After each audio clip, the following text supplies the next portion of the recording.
নমস্কাৰ মই মুদমি আপোনালোকে চাবলৈ আৰম্ভ কৰিছে ডিবি নিউজ ডিবি নিউজৰ বিয়লি বাতৰিলৈ স্বাগতম জনাইছো প্ৰথমে চাওঁ আহক হেডলাইনছ লখিমপুৰত বান পৰিস্থিতি বুজ ল'লে মুখ্যমন্ত্ৰী ডক্টৰ হিমন্ত বিশ্ব শৰ্মাই বছৰৰ প্ৰথমটো বানত প্লাবিত ডেৰগাঁৱৰ ব্ৰহ্মপুত্ৰ অঞ্চল ধুবুৰী গৌৰীপুৰত পিষ্টলসহ আটক 2 যুৱকক আছাৰ ডিব্ৰুগড় জিলা সমিতিৰ উদ্যোগত দুখতীয়া অৱস্থাত ধৰ্মঘট কাৰ্যসূচী এতিয়া আহিছো বিতং বাতৰিলৈ লখিমপুৰৰ বানাকান্তৰ সৈতে মুখ্যমন্ত্ৰী ডক্টৰ হিমন্ত বিশ্ব শৰ্মা লখিমপুৰত বান পৰিস্থিতি বুজ ল'লে মুখ্যমন্ত্ৰীগৰাকীয়ে বোকা পানীৰ গছকিৰ প্ৰতিকূল বতৰকো নেওচি লখিমপুৰত বানপীড়িত ৰাইজৰ দুৰ্দশা বুজি আলোচনা কৰিলে মুখ্যমন্ত্ৰী ডক্টৰ হিমন্ত বিশ্ব শৰ্মাই বান পৰিদৰ্শন কৰি কি ক'লে মুখ্যমন্ত্ৰী ডক্টৰ হিমন্ত বিশ্ব শৰ্মাই শুনক আমাৰ এই যিটো মথাউৰি 1979 চনত বনোৱা হৈছিল এই মথাউৰিটো ভাঙি যায় আৰু আমতলা নগৰ এই গাঁৱৰ বহুত ৰাইজ ক্ষতিগ্ৰস্ত হয় গম পোৱাৰ লগে লগে মই মন্ত্ৰী ৰনোজ পেগুকো পঠিয়াইছিলোঁ বিধায়ক মানৱ ডেকাও আহিছিলে আৰু আজি মই কেশৱ মহন্ত পীযুষ হাজৰিকা আমি সকলো ইয়াতে আহিলোঁ গোটেই কথাখিনি অধ্যয়ন কৰিলোঁ ইয়াত এটা জান আছে অকণমান যদি জানটোলৈকে আমি পানীখিনি পঠিয়াই দিব পাৰোঁ মানুহখিনিয়ে ইমিডিয়েটলি ৰিলিফ হয়তো পাব মই চেষ্টা কৰিম আৰু অহা কালি পৰহিৰ পৰা আমি এই মথাউৰিটো নতুনকৈ সংযোগ কৰাৰ কাম আৰম্ভ কৰিম ঠিক বানপানী হৈ যোৱাৰ পিছত ছেপ্টেম্বৰত স্থায়ীভাৱে এই মথাউৰিটো নিৰ্মাণৰ কাম হাতত পশু পক্ষীৰ পৰা ঘৰলৈকে যিমানখিনি পাৰোঁ আমি ৰাইজক সহায় কৰিম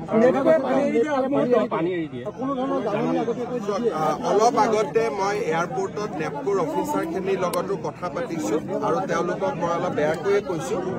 গোটেই বিষয়টোত আমি এটা তদন্ত কৰিম যদি নেপকোৰ লোক আছে তেতিয়াহ'লে নেপকোকো আমি জবাবদিহি কৰিম সকলোকে সহায় কৰিম যিমানখিনি মানুহৰ ক্ষতি হৈছে এইখিনি আমাৰ খিলঞ্জীয়া থলুৱা মানুহ গতিকে যিমানৰ ক্ষতি হৈছে সকলোকে সহায় কৰিম আপোনালোকে এইটোৱে বুজক যে মই লগে লগে ইয়াতে আহি গৈছোঁ কিহৰ কাৰণে যে মোৰ নিজৰ এটা মনত টিভিত দেখিয়ে মোৰ বেয়া লাগিছে মই লগে লগে ৰাইজৰ মাজত আহিছোঁ 3-4জনকৈ আমি মন্ত্ৰীৰ লগত আহিছোঁ গতিকে আমি দুখীয়া মানুহখিনিক সহায় কৰাটো আমাৰ দায়িত্ব আৰু আমি সহায় কৰিম অবৈধ খনন চলি আছে যি কাৰণে পানী এৰি দিয়াৰ লগে লগে নদী পুৰা শংকিত হ'ব লগা খনন কাৰ্য কিন্তু সেইটো কথা মোক কোনেও কোৱা নাছিল আপুনি আজি কৈছে মই ডিষ্ট্ৰিক্ট চাব পাম যোৱাবাৰ আহোঁতে দলং আহোঁতে মোক ক'লে হয়তো মই ইমান দিন চাব পাৰিলোহেঁতেন এতিয়া আপোনালোকে কৈছে যেতিয়া মই নিশ্চয় এইটোতো চকু নেপকোৰ লগত কথাটো কি যদি নেপকো নাথাকে পানীখিনিতো পাহাৰৰ নামি আহিব কিন্তু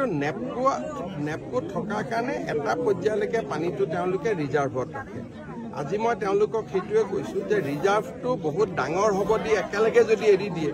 সেইটো এটা ডাঙৰ জলবোমা টাইপ হৈ যায় এই বিষয়টো তেওঁলোকৰ লগত আৰু অলপ চিৰিয়াছলি পাতিম 2017-18 এনেকুৱা হওঁতে মই নিজে আহিছিলোঁ নেপকোতো গৈছিলোঁ যোৱা কেইবছৰমান ভালে আছিলে এইবাৰ আকৌ এটা পৰিৱেশ হ'ল আমি আলোচনা কৰি তাৰ সমাধান এটা উলিয়াব যত্ন কৰিম বছৰৰ প্ৰথমটো বানত প্লাবিত ডেৰগাঁৱৰ ব্ৰহ্মপুত্ৰ অঞ্চল বানৰ ফলত স্তব্ধ হৈ পৰিছে স্বাভাৱিক জনজীৱন প্লাবিত হৈছে ডেৰগাঁও ৰাজচক্ৰৰ অধীনস্থ চকিয়াল চাপৰি হদাৰ চমুৱা চিৰিখতিকা লেমচাপৰি গড়মৰা বহিখোৱা ভীমপাৰা চৰাই চাপৰি নতুন চাপৰি কৰৈগুৰি বকুৰৰ লগতে বহু অঞ্চল আনহাতে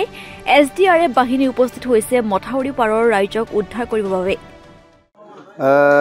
ইতিমধ্যে আজি পুৱাৰ পাই যোৱাকালি পৰা যি বানৰ এটা সন্ত্ৰাস সৃষ্টি হৈছে ডেৰগাঁও নৱগঠিত ডেৰগাঁও সমষ্টিৰ যিকেইটা অঞ্চল বানে প্লাবিত কৰিছে সেই অঞ্চলসমূহৰ ৰাইজৰ সৈতে সম্পৰ্ক কৰি পৰিস্থিতি বুজ লোৱাৰ লগতে প্ৰশাসনৰ লগত যাৱতীয় যি সাহায্যৰ ব্যৱস্থা তাক তদাৰক কৰা হৈছে মই ভাৰতীয় জনতা পাৰ্টিৰ ৰাজ্যিক সভাপতি দিলীপ শইকীয়া ডাঙৰীয়াৰ নিৰ্দেশ মৰ্মে এই সময়ছোৱাত অসমৰ সকলো অঞ্চলতে য'ত বামে প্লাবিত কৰিছে সমস্যাৰ সন্মুখীন হৈছে আমি ৰাইজৰ কাষত থকাৰ চেষ্টা কৰিছোঁ ইতিমধ্যে ডেৰগাঁৱত ইয়াত যিকেইটা অঞ্চল বানে প্ৰভাৱিত কৰিছে অঞ্চলসমূহ পৰিদৰ্শন কৰি প্ৰশাসনৰ সৈতে যোগাযোগ কৰিছোঁ আৰু যিসমূহ যাৱতীয় সাহায্যৰ ব্যৱস্থা ইতিমধ্যে প্ৰশাসনে কৰিছে আৰু প্ৰশাসন সম্পূৰ্ণৰূপে সষ্টম আছে যিকোনো পৰিস্থিতিৰ মোকাবিলা কৰিব পৰাকৈ এই সময়ত আমি প্ৰস্তুত আছোঁ। গতিকে আশা কৰোঁ খুব সোনকালে যি সমস্যা বা যি আতংকময় পৰিৱেশ সৃষ্টি হৈছে বানৰ জৰিয়তে খুব সোনকালে সেইখিনি মষিমূৰ হ'ব, নাইকিয়া হ'ব। ঈশ্বৰৰ ওচৰত প্ৰাৰ্থনা যে ৰাইজৰ আৰু অসুবিধাৰ সন্মুখীন হ'বলগীয়া নহওক। এইখিনিকে অকণমান আগত আমাৰ এটা মাথাউৰিও প্ৰায় বিচ্ছিন্ন হৈছে, ছিগিছে, এটা যাতায়াতৰ পথটো বিচ্ছিন্ন হৈছে। গতিকে সেই অঞ্চলো আমি তদাৰক কৰিলোঁ আৰু তাৰ বাবেও বিহিত ব্যৱস্থা কৰা হৈছে। SDFৰ নাৱৰ ব্যৱস্থা কৰা হৈছে ইয়াত। ইতিমধ্যে নাও আহি পাইছেহি। ইতিমধ্যে সকলো দিশ জনোৱা হৈছে তেওঁলোকক। বিভাগীয় মন্ত্ৰীৰ সৈতেও আমি আলোচনা কৰিছোঁ। মুখ্যমন্ত্ৰী মহোদয় সৰ্বতো প্ৰকাৰে সষ্টম হৈ আছে, সকলো বিভাগক সষ্টম কৰিছে। অনুৰোধেৰে আমি কাৰ্যকৰ্তাসকলো ৰাইজৰ মাজত থাকি সমস্যাসমূহ যিমান পাৰে সোনকালে যিমান পৰা যায় ৰাইজক সকাহ দিয়াৰ চেষ্টা কৰিছোঁ। এতিয়া ইতিমধ্যে আমি দক্ষিণ হাটগুৰি অঞ্চলৰ পঞ্চায়তৰ অন্তৰ্গত 3টা ৱাৰ্ড অত্যাধিকভাৱে জলমগ্ন হৈছে। এটা মূল সংযোগী পথ, এই সংযোগী পথটো ইতিমধ্যে বিচ্ছিন্ন হৈছে। 2খন গাঁৱৰ মাজত মানুহৰ যোগাযোগ বিচ্ছিন্ন হৈছে। কিছু সময় আগতে আমি নাও লৈ ইটো পাৰৰ পৰা আহিছোঁ। বহুখিনি ৰাইজ, প্ৰায় 1500তকৈও বেছি মানুহ সেই জেগাত আবদ্ধ হৈ আছে। আৰু ইতিমধ্যে আমি পুৱাৰ ভাগৰ পৰা জিলা প্ৰশাসনৰ লগত পৰা যোগাযোগত আছোঁ। জিলা প্ৰশাসনে পৰ্যাপ্ত ব্যৱস্থা কৰিছে। সমান্তৰালভাৱে আমি ভাৰতীয় জনতা পাৰ্টীৰ দলৰ তৰফৰ পৰা আমাৰ জিলা সভাপতি আৰু লগত আমাৰ মণ্ডলৰ সভাপতিসকলৰ বিভিন্ন পৰ্যায়ৰ আমাৰ দলৰ কাৰ্যকৰ্তাসকল, লগতে আমাৰ আঞ্চলিক পঞ্চায়ত, জিলা পৰিষদ আৰু আমাৰ যিসকল ৱাৰ্ড মেম্বাৰসকল, লগতে গাঁওবুঢ়া সকলো আছে, সকলোৱে আৰু স্থানীয় ৰাইজ সকলোৱে একেলগে লগ লাগি ৰাইজৰ উদ্ধাৰ, লগতে বিশেষকৈ আৰু এটা কথা ইতিমধ্যে আমি দেখা পাইছোঁ যে যিসমূহ পশুসমূহ আছে, পশু খাদ্যৰ ব্যৱস্থা কৰা হৈছে। সুৰক্ষিত জেগাত পশুবিলাক ৰখা হৈছে নে এইটো চোৱা চিতা কৰা হৈছে। আৰু আমি ইতিমধ্যে বিভিন্ন ঠাইলৈ পৰিভ্ৰমণ কৰি এটা বস্তু দেখা পাইছোঁ যে ৰাইজ এতিয়াও অলপ উদ্বেগজনক পৰিৱেশত আছে। গতিকে আমি ৰাইজৰ প্ৰতি এটা আহ্বান ৰাখিছোঁ, ৰাইজ ভয় খাব নালাগে, খালি সাৱধান আৰু অলপ সচেতন হৈ থাকিব লাগে। এই মুহূৰ্তত মূল কৰ্মটোৱে হ'ল সাৱধান আৰু সচেতনতা অৱলম্বন কৰা, কাৰণ পানী এইটো বাঢ়ি আছে আৰু নিশাৰ ভাগলৈ কিমান পৰ্যায়লৈ যাব এইটো ধৰিব পৰা নাযায়। গতিকে আমি আশা ৰাখিছোঁ যে আমি ৰাইজৰ লগত কাষত থাকিবলৈ চেষ্টা চলাইছোঁ আৰু ৰাইজৰ প্ৰতি এটাই অনুৰোধ ৰাখিছোঁ, ৰাইজে কোনো যাতে অসুবিধা নাপায়। আৰু বিভিন্ন ক্ষেত্ৰত যদি কিবা অসুবিধা হয়, ইতিমধ্যে আমি তাৎক্ষণিকভাৱে আহি ইয়াতে এই ঠাইটোৰ যিহেতু সংযোগ বিচ্ছিন্ন হ'ল, গতিকে এখন SDFৰ নাও লাগে। আমি জিলা প্ৰশাসনৰ মুৰব্বীসকলৰ কথা পাতি সেইটো ইতিমধ্যে ব্যৱস্থা হৈছে। আপোনালোকে দেখা পাইছে ইতিমধ্যে SDFৰ নাওখন আহি পাইছেই। গতিকে ইফালৰ পৰা যাতে ৰাইজ প্ৰয়োজন সাপেক্ষে তেওঁলোকক আনি এটা সুৰক্ষিত ঠাইত যাতে ৰাখিব পাৰি সেই ব্যৱস্থা কৰা হৈছে। আৰু যিহেতু প্ৰাকৃতিক দুৰ্যোগ, এই দুৰ্যোগৰ সময়ত সকলোৱে হাতে হাত ধৰি একেলগে কাম কৰাৰ প্ৰয়োজনীয়তা আছে আৰু সহায়ৰ বাবে সকলো আগবাঢ়ি আহিছে। গতিকে আমিও সেই সূত্ৰে সহায়ৰ বাবে আগবাঢ়ি আহিছোঁ যাতে ৰাইজ কোনো কাৰণত বিপদত নপৰে, ৰাইজৰ কাষত সেইকাৰণে আমি থিয় হ'বলৈ চেষ্টা চলাইছোঁ। চাওক, আমি ৰাইজৰ লগত আছোঁ। ৰাইজে আমাক ৰাইজৰ জনাদেশত আমি ইতিমধ্যে আপোনালোকে দেখা পালে যে পঞ্চায়ত নিৰ্বাচন হৈ গৈছে। পঞ্চায়ত নিৰ্বাচনত ৰাইজে আমাক ইমান বেছি মৰম দিছে আৰু সেয়েহে আমি ৰাইজৰ কাষত আছোঁ। আৰু ইতিমধ্যে বাকী দলে ইতিমধ্যে কংগ্ৰেছৰ চৰিত্ৰ তেওঁলোকে নিজৰ চৰিত্ৰ প্ৰকাশ কৰিছে। গতিকে এইখিনি আজিৰ তাৰিখত মই ৰাজনীতিক কথা নকওঁ, এইকাৰণেই নকওঁ কাৰণ এই সময়টো ৰাজনীতি কৰাৰ সময় নহয়। এই সময়টো হৈছে আমি ৰাইজৰ লগত থাকিব লাগে, ৰাইজক সকাহ দিব লাগে। ইয়াত আমি কোনো মানুহ চাই কংগ্ৰেছ, BJP, AGP মানুহ চাই পেলাই কাম কৰিব অহা নাই। সৰ্বসাধাৰণ ৰাইজৰ ওচৰলৈ আমি আগবাঢ়ি আহিছোঁ। ধুবুৰী গৌৰীপুৰত পিষ্টলসহ আটক 2 যুৱকক নিশা গৌৰীপুৰ আৰক্ষীয়ে লালকুৰা গাঁৱত অভিযান চলাই 2টা পিষ্টলসহ 2জনক আটক কৰে। আটক হোৱা যুৱক 2জনৰ নাম হৈছে মকবুল হুছেইন আৰু মকছিদ আলী। বৰ্তমান যুৱক 2জনক আৰক্ষীয়ে থানাত ৰাখি অধিক তথ্যভাৱে জেৰা অব্যাহত ৰাখিছে আৰু যুৱকগৰাকীৰ পৰিয়ালৰ লোকে থানাৰ সন্মুখত সৃষ্টি কৰে এক উত্তপ্ত পৰিস্থিতিৰ।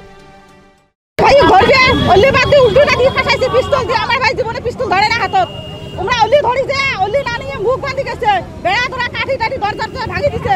তোমার পরে 4 লাখ টাকা আছে নিচে, সোনা বানা গালা যা আছে সব ধরিছে। এলে কি আইসি সাড়ে কি এলে বিবেক সরকারে এদের মানুষ আমাকে এটা বিষয়ে জাতকন দেয় নাই, আমার বিনি দোষী ভাই জাতকন ছাড়ি দেয় নাই। অতক্ষণ আমরা থানা ঘিরে করবো দেই গরিবুরের আইসি ছাড়াছি আমাকে কি করে। হ্যাঁ, আমার এতটুকু কথা আর কোনো কথা নয়। আমার ভাইয়ের কাছে ছাড়ি দেওয়া হবে। আমরা থানার মানুষ কেন ছুরি ধরে গেল, কেন বডি গালাত বাজে দেয়, কেন বেহি গালাত বাজে দেয়, তরোয়াল বাজে দেয়, কি কারণ দেল? পিস্তলটো কি পিস্তলটো যে আপনার ঘৰৰ পৰা উদ্ধাৰ হৈছে না উমরা থুছে থুইয়ে উমরা ঢেলে থুইয়ে আমার ভাইয়ের গালা কাটাইছে। ঢেলে থুইয়ে উমরা থুছে আমরা নিচুকে দেখছি থুইয়ে পুরো থুছে পরি আরকে থুছে না সুকেশের উপরে থুছে থুকেছে উপরে আছে। এই যে আর কি পুলিশের সাথে আর মুখ বাঁধা মারা খাই গেছে। নোয়া ইমরা মুখ টুক বাঁধিয়ে ওই যে আমরা ঝাপে থুছে পিস্তলটা ট্যাঙ্কের উপরে থোয়ার পরে আমার ভাই কইছে পারে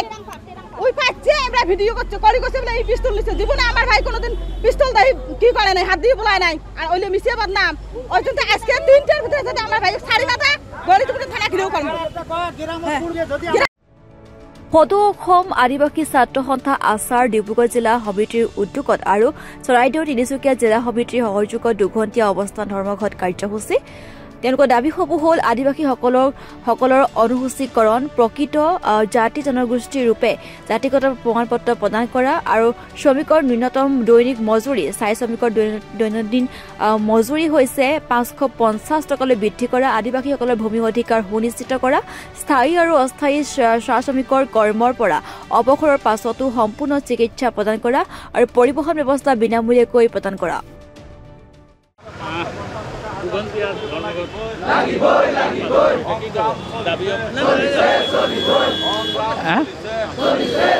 আজি হয় সদৌ অসম আদিবাসী ছাত্ৰ সন্থা আশা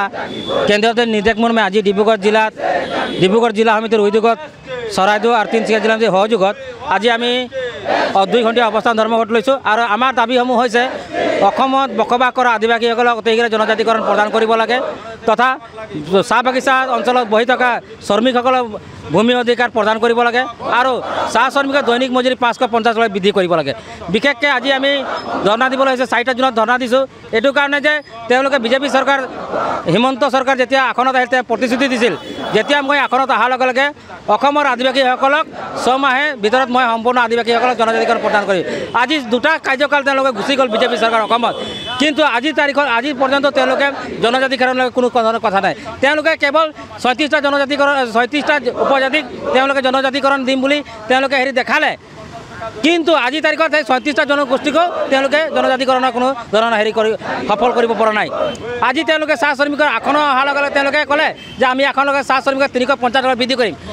আজি আমি তেওঁলোকক 350 টকা বাদ দিয়ক এতিয়া তেওঁলোকে 250 টকাটো কৰিছে আৰু এই ৰিচেণ্টলি তেওঁলোকে এতিয়া নিউজত মানে ফুলজাৰি দি আছে যে 250 টকা হাজাৰ কৰিছোঁ কিন্তু 350 টকা হাজাৰটো আমি সেইটো আজি 10 বছৰ আগতে ডিমাণ্ড দিয়া আজি তাৰিখত সময়ৰ লগে লগে গতি কৰে মানে